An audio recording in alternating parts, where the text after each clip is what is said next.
Hi YouTube! I have an exciting deck profile for you today. This is the day of the Double Typhoon Advanced deck being released in North America. If you're in certain parts of the world and you don't have this right now, I do apologize. I do feel bad. However, I like some of the cards in this deck a lot. I want to make a really cool deck profile around it. Now, a lot of people on YouTube and Facebook are building a lot of green decks, using the cards, mostly like a lot of cards in the advanced deck, and also because of the Green Cup, people have more and more attention on green right now. However, those people aren't as cool as I am, because this is a yellow-based deck using some of the cards in the Double Typhoon Advanced deck. I took the best cards from the deck, and they are in this deck, and on a yellow vaccine base. I believe this is the best way to play these new Rapidmon cards, and once BT16 comes out and Rapidmon X comes out, this will be the definitive version, the best version of the way to play the deck, in my opinion. So I'm going to show you guys my updated, Rapidmon yellow vaccine deck list, the cards I play, how I make it work, and what the strategies in the deck are. And I honestly think that this is a good pick for regionals. I think that if you put enough time and effort into this and learn your matchups, you can definitely top a regionals with this deck, because yellow vaccine is really good, and this is just one way to do it. Also, being yellow vaccine, you get tech and whatever you want. This is not the definitive deck list. I keep moving things around in this deck and other versions of yellow vaccine. So take it all with a grain of salt, explore your options, and of course let me know in the comments, and like and subscribe. Now that my really long introduction's out of the way, let me show you the eggs we're playing today, which consist of one Rmod and 4 Tokomon. Tokomon is the egg that when you heal once per turn, draw a card, and Kyomon is jamming when a card is removed from your security stack. Jamming is less important in this deck because of the Rapidmons and the Armor Purge. Not super important. Comes up though, which is why it's there. It's a 5th egg. But Tokomon is here to draw you a lot of cards, and we need to draw a lot of cards. So 4 copies of Tokomon works just fine for me. Moving on to the rookies now. It can't be a yellow vaccine deck without 4 copies of Patamon. This is your start on main phase, search your security, evolve into a level 4 vaccine for free, and then you heal a vaccine card at the bottom of your security from your hand. It's a very powerful card. Lets you basically get a free evolution, and you get to heal whatever you want in security. It's pretty good. And then you get a Patamon inheritable effect that says when you add a card to your security stack once per turn, you gain memory. So you actually gain a memory for using Patamon's effect, because the inheritable activates after. It's really powerful. The card's really good. Now, secondary rookie in this deck belongs to the dismay of maybe some of your wallets, 4 copies of the movie promo Patamon. This on-play Patamon looks at your security, you look at your security, add a dual colored card that's yellow or black to your hand, and then recover one. It is a very good on-play. A lot of cards in this deck are dual color yellow or black, so you have a lot of eligible targets to add to your hand with this card, which is pretty good. I have nothing else to add to that except its inheritable effect. That reads your turn, all your opponent's security Digimon get minus 2,000. There's going to be a recurring theme in this deck about making your opponent's security smaller and smaller, or boosting up your guys bigger and bigger, just to make security as soft as possible. And that's one of the strategies in this deck. Your stuff won't usually die to a security check unless it's like an option or something. So that's okay. This card's incredible. For those of you that want to maybe stick to a more budget version of this deck, maybe you don't need 4 of this. I just have 4. It's more consistent at 4. I like having 4. So take that as you will.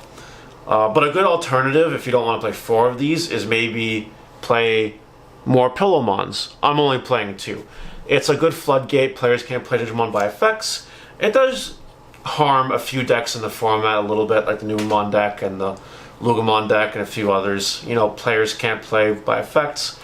Stops some Levia shenanigans. It's pretty good. Pillowmon is a powerful card, a floodgate. And 2 copies of it for me is fine, but I could definitely see an argument for bumping that up. And yeah, I wouldn't really play any other rookies. If I was playing another rookie in this deck, it would probably be the on-play Kudamon from BT13, the one that adds Tamer Vaccine, but that's pushing it. That's about it for me. I think this rookie lineup is fine. Some people do consider the Star Deck Patamon back in the day, the one that gains you memory when you delete something by DP. It's okay, I don't think you need it though. It's whatever. Now, on the Champions, we're playing 3 copies of the new Rapidmon from the starter deck. It costs 4 to evolve in this deck always, unless you can get Patamon to do it, then it's free, or Emissary for 1. So not a big deal there. It has Blocker, it has Armor Purge, has an all turns effect that when this Digimon becomes suspended, one of your opponent's Digimon, and all their security Digimon get minus 4,000 till the end of their turn. So it can block, and it essentially minus 4 the attacking creature, which could trick someone if not paying attention. But usually you attack with it, maybe pop a rookie with its effect. It's pretty okay. Also softening up security again. This plus movie Patamon is a 6,000 security minus, which is really strong. And then all turns inheritable. If it's suspended, get 1,000 DP. So pretty good card all around. 4 is overkill, but 3 honestly is just perfect. And then we're also playing 3 copies of the OG BT8 Golden Rapidmon. This one also evolves for 4 normally, but has Armor Purge, and when Digivolving, you suspend an opponent's Digimon for each Tamer you have, and then 3 of your opponent's Digimon get minus 5,000 DP.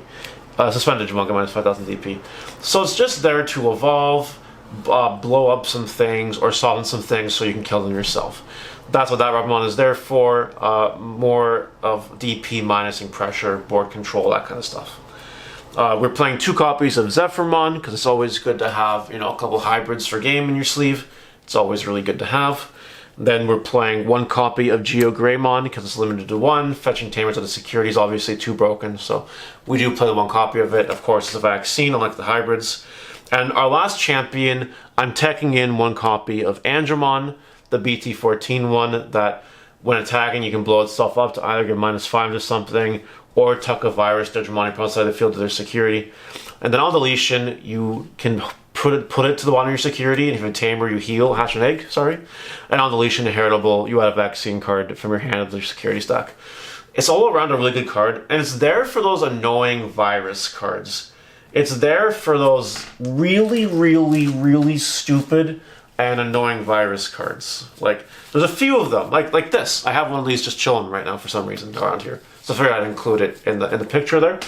But yeah, there's no reason to not play this card because it gives you security control. That's a weird sentence because it's actually a deck, but it does give you a little bit of a toolboxing security effect, and then it also just blows stuff up and completely eliminates virus Digimon.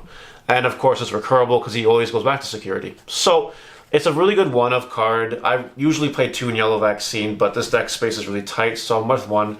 And 1 is fine. If you're struggling with Machinedramon for some reason, or Black War Greymon, or any other big virus deck, up your Grandramons and you'll probably be okay.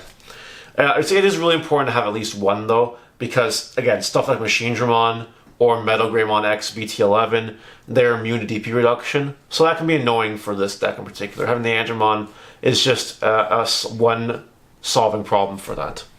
Now we move on to Ultimates. This is where the deck gets really, really interesting because most of the Ultimates are actually defensive. We have 3 copies of Magna Angemon Ace. This is an Ace Digimon. Blast Digivolves for free during your opponent's turn.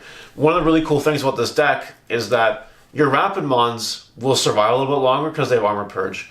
And they might not even try to kill the Rapidmons because they have Armor Purge if they can't finish the job, right? So they might just try to bypass it, and then you evolve into an Ace card, and then you potentially ruin their day. Magnum Angemon Ace, I think, is the best one, though, because you can just play it for 4 and heal, and then do 1,000 DP to something for every security you have. It does not heal if you have more than 5 security, but that's not really a big deal. 4 to play, 3 to evolve normally, or free on your opponent's turn when they attack.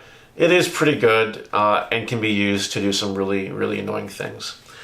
Then we're playing 3 copies of Angemon on Ace. We're playing, again, another Ace card. This one's a little bit different though. On player, when Digivolving, you can trash its security, top or bottom, to do 6,000 DP to something. And then it's got the Dynasmon effect from BT6, I think it is. Deal turns once per turn. If a card's in your security stack and you have 3 or fewer cards, you recover 1. So you can use Angemon Ace to constantly heal if your opponent doesn't get rid of it, just like with Dynasmon back in the day. And on a body that costs 4 to play, or on a body that, you know, is essentially free during the battle phase, is pretty good. There are definitely some tricks that you can use with this card, like if your opponent's got 2 Digimon on the board and they're attacking with one of them, you can evolve into this, blow up the other one, and then you heal, and stuff like that happens. There's also a couple cool combo. There's one particular combo card in Security this goes nicely, which we'll talk about when we get there.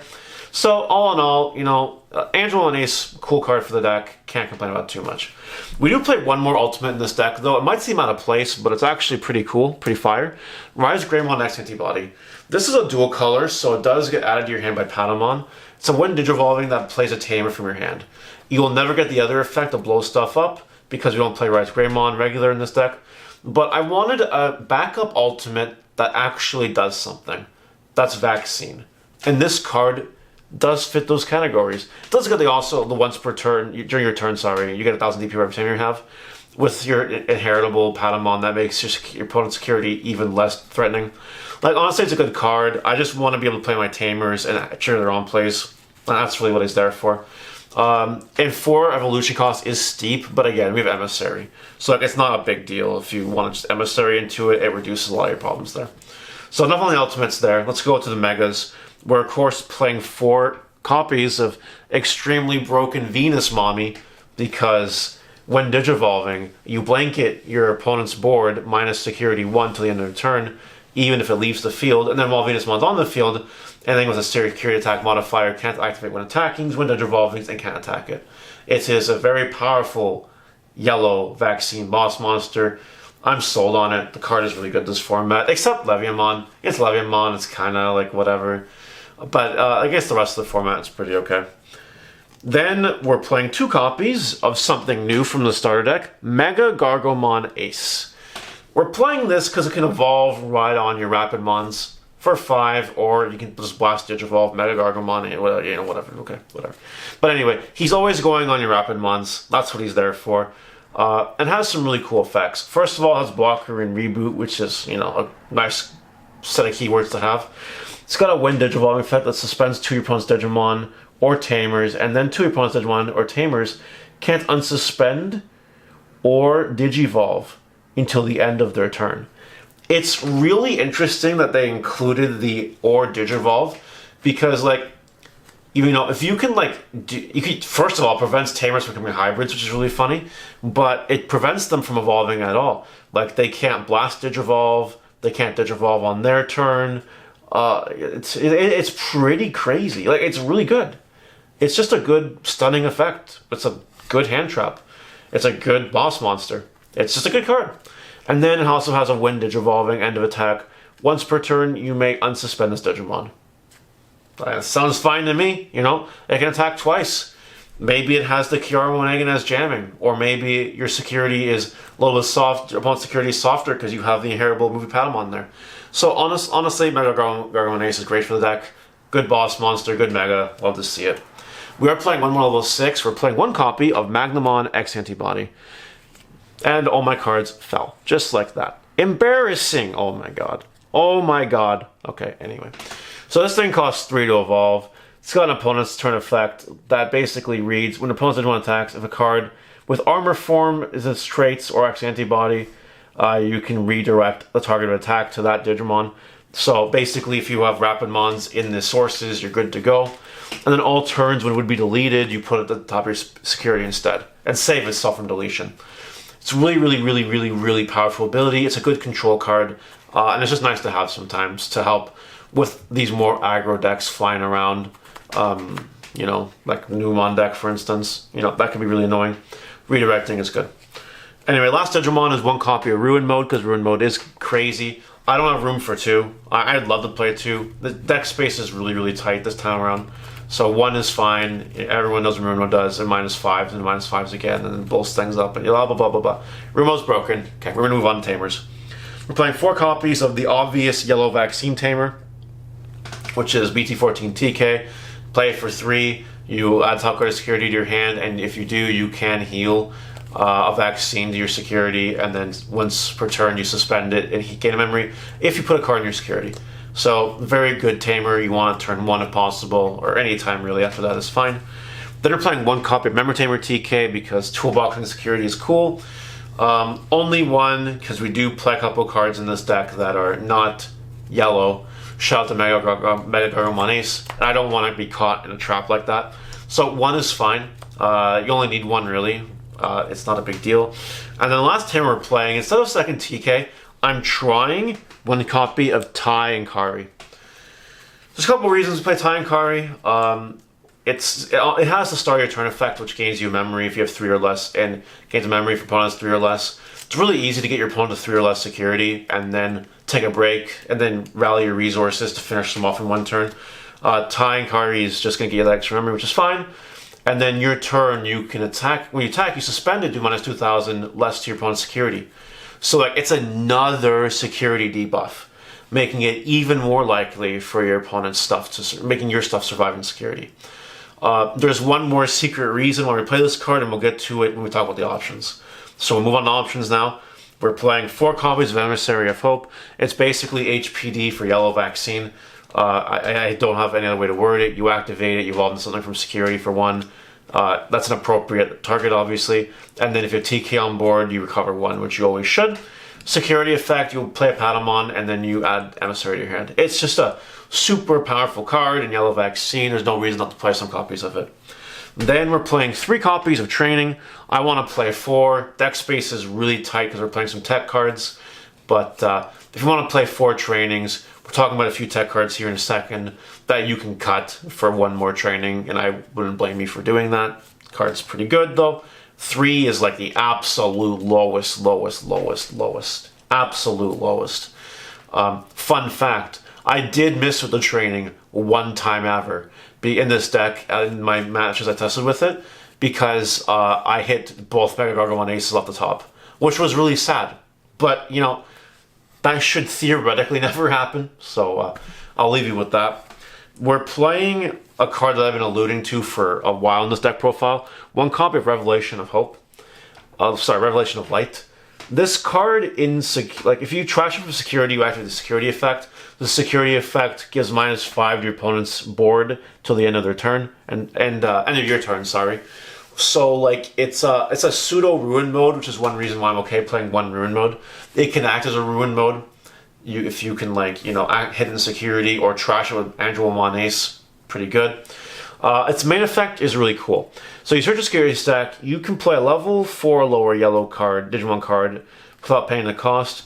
Then you shuffle your security. If you control a Tamer with Kari in her name, you place this on top of security. So ideally, you save this card for the 1 of Tai and Kari. And yes, I've pulled off the combo. It is really cool. It's a tech card. I like that it gets out the Rapidmon from security, which can immediately turn into a hand trap if one decides to attack. Like, it's a really good value there. It can also just play a Patamon and activate the on-play, or like stuff like that. So the card's really good. 1 copy is like more than enough, I think. But if you wanted to try 2 or something, maybe bump up to your Tai and Karis as well and you give it another shot. That's up to you. I think the 1-on-1 is cool. The final card we're playing today, this is a really long deck profile, is a super interesting tech card that I like right now in the format. It is Awakening of the Golden Knight. This card, for a 3 cost, can evolve any armor form into any card of Magnamon in this name without paying its cost. You're paying 3 to activate the card, but that's fine. And then that card can't have its DP reduced by your opponent's effects until the end of your opponent's turn. So it's good against the mirror conceptually. It's also good against Numemon because it dodges Monzimon X Antibody, which is really cool. And it also just lets you cheat your Rapidmon into a 6. It's really gimmicky. It's really funny. The security effect adds the card to hand and also adds a Magnamon card from trash to hand. So if your Magnamon X is randomly in the trash and this card's hitting security, you get it back. That's cool. Anyway, it's a really funny combo. I don't think you have to play Awakening. I just like it because I test against decks that do DP reduction sometimes, except Yellow Vaccine. So it's okay. Like, it's good. It's fine. You can cut it for a 4th training, and I think you're fine, or cut it for another rookie or another champion, or I think that's okay, but I like it as a 50th tech card. It's pretty cute. It's fine. That's it. That is it for today's deck profile. This is Rapidmon Yellow Vaccine, featuring a couple of new cards from the Double Typhoons to the starter deck. Again, not a big fan of the green cards per se, but I do like playing the yellow cards. And I know Mega Gargamon is not yellow, but it's an honorary yellow. It gets the pass. I don't know. What do you guys think about this deck profile? I took a lot of time to explain the niches and the combos, and it's doing well against Leviamon, it's doing well against Lugamon, it's doing well against Nimamon. Like, I put in the work, I put in the testing. You can take this to a regionals and probably do okay with it. I'm thinking about it. I'm gonna be real. If I can get 2 more Watery Rapidmons by then, a couple other max rarity cards in this deck, like the Andromonistus as well, by next weekend, I might play it at regionals. If I don't, I'm probably not going to. But, you know, it is a thing that you can do if you have the cards. Anyway, let me know what you guys think, guys, about the deck profile, and I'll see you guys later. Goodbye, everyone. Take care. See ya.